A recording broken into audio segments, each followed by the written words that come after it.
E o Caio Junqueira também tem uma apuração importante. Caio, quem está ali ao redor do ex-presidente Jair Bolsonaro já trabalha com uma estimativa de data de quando o ex-presidente será julgado no Supremo.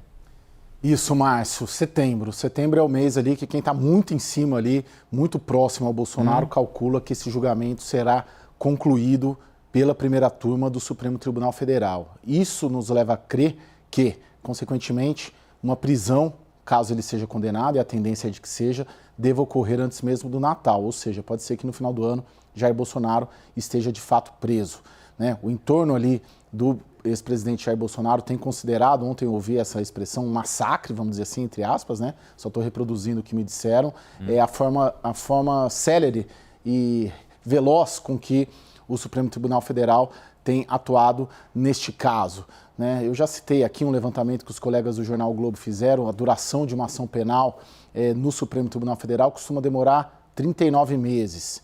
Aceitando a denúncia no final deste mês, dali para setembro, nas contas do próprio pessoal do Bolsonaro, a gente vai ter ali 6, 7, 8 meses de duração dessa ação penal. E aí vem um debate muito grande também, que já está sendo feito no entorno do presidente, do ex-presidente Jair Bolsonaro, que é emular um pouco o que a defesa do Lula fez em 2016, mais ou menos, ali no auge da Operação Lava Jato, que é um giro internacional, ir às cortes internacionais, seja a Corte da Organização dos Estados Americanos, seja na ONU, né, a Corte de Direitos Humanos lá em Genebra, para denunciar o que eles consideram um julgamento excepcional. Isso já está sendo avaliado. Eles colocam ali que essa celeridade acaba atrapalhando o processo de defesa e aí embasaria também uma denúncia de um julgamento excepcional. Por exemplo, Bolsonaro foi denunciado numa terça-feira à noite, na quarta-feira, depois do almoço, ele já estava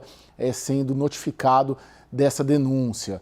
Por exemplo, as defesas prévias foram apresentadas na sexta-feira passada e já foram encaminhadas no mesmo dia para a Procuradoria-Geral da República. Mais um terceiro exemplo, no mesmo dia em que a Procuradoria-Geral da República devolveu essas defesas prévias para o ministro Alexandre de Moraes, ele já liberou para a pauta e o próprio ministro Cristiano Zanin já agendou o dia 25 de março. Então eles estão colocando esse julgamento a jato, né, como eles estão chamando, como algo que afeta ali o devido processo legal. É um debate amplo, um debate complexo, viu, Márcio? Hoje eu conversei com alguns criminalistas aqui, os principais criminalistas aqui em São Paulo, não é um debate muito unânime, não. Eu ouvi, por exemplo, porque ele me autorizou a falar em on, o doutor Alberto Toron, foi meu professor de Direito Penal, inclusive, na PUC São Paulo. Ele acha que está tudo ok e dentro dos trâmites corretos, porque não há uma ilegalidade, há uma celeridade,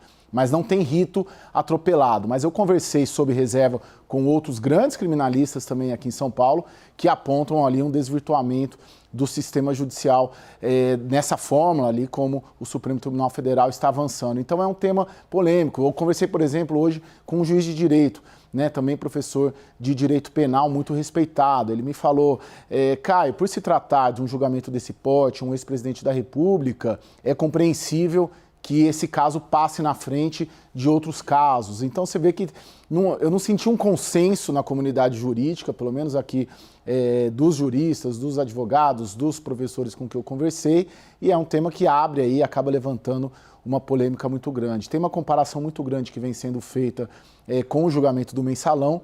O julgamento do Mensalão não pegou o Lula, mas pegou ali a cúpula petista, pegou o Zé Dirceu, por exemplo. A denúncia foi em 2007 e a conclusão do julgamento foi em 2014. Vão ser aí 7, 8 anos, né, Márcio?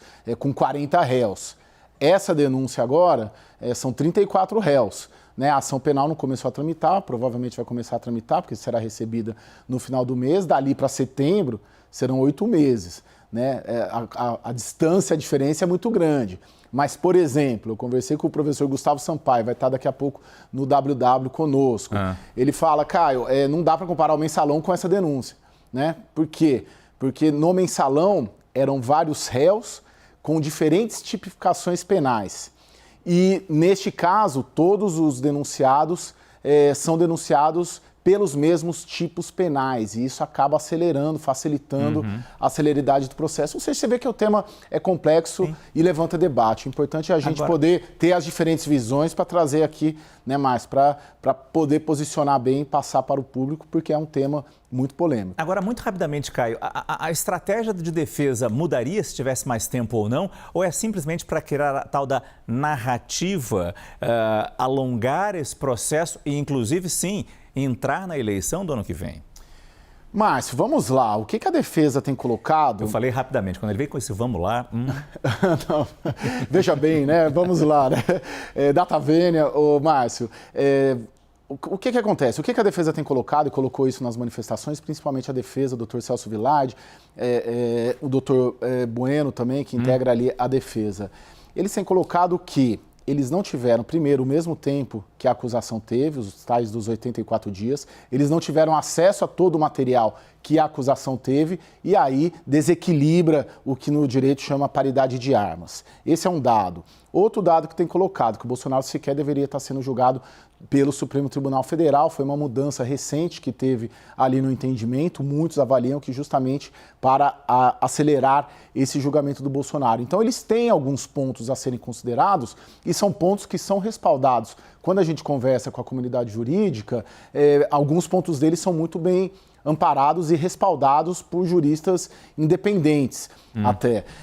Então, esse assunto ele sempre vai levantar, demandar uma polêmica. E eu já tenho falado, uma percepção minha aqui, a decisão de acelerar o julgamento para não contaminar 2026 já acaba sendo uma decisão política, porque se você deixa ele correr naturalmente, vamos dizer assim, da mesma forma como outras ações penais tramitaram, você não torna o processo com uma velocidade atípica. É uma decisão política não deixar esse processo em 26? Assim como é uma decisão política deixar e concluir esse julgamento em 2025. Ou seja, né, esse debate vai longe ainda, Márcio.